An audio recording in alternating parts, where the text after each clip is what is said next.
I personally find it's important to engage men as allies because in a lot of spaces, their voices are heard the loudest. So it's so important, me as an ally, as a social worker, as a listener, as someone who is looking for all bases to be equal, that I stand up and I say something as well. Her Power presents Engaging Men as Allies.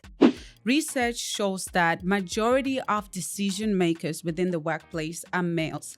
So I always say to close the gender pay gaps, to talk about pay equity issues, we can never achieve the goals we want to achieve in gender equality issues without having men at the table. We spoke to 5 different men about supporting women with disabilities in the workplace.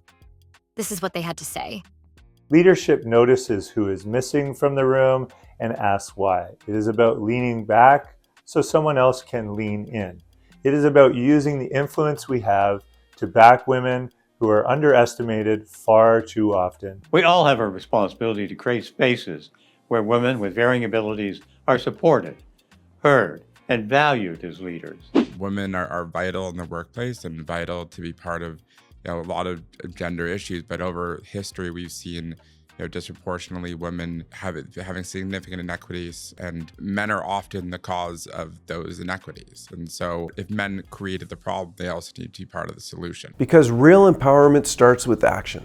Let's build workplaces where every woman, regardless of ability, has the power to lead. Having a disability is a layer of marginalization. Adding being a woman as well, and then adding being a racialized woman, that is so many layers where sometimes when you're with your counterparts or you're in a workspace or you're with your colleagues, it almost feels like you're being dismissed, or it feels like you're not truly being heard. Women with disabilities face barriers most of us never see, and if we're being honest, too many of those barriers are kept in place by silence or by habits that we never question.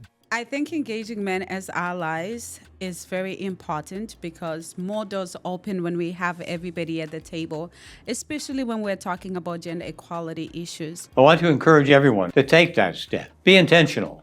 Be supportive. When we lift others up, when we champion equity and leadership, our workplaces become stronger. Leadership must be accessible, not exclusive. So it's very important, and I appeal to all men that are watching this video that you partner with us here at WMRCC through our Hair Power project, creating leadership opportunities for women with disabilities so that together we can create a space where everybody feels like they belong, they are valued, and they can thrive in every space they are. WMRCC acknowledges the funding from Women and Gender Equality Canada, which made this campaign possible.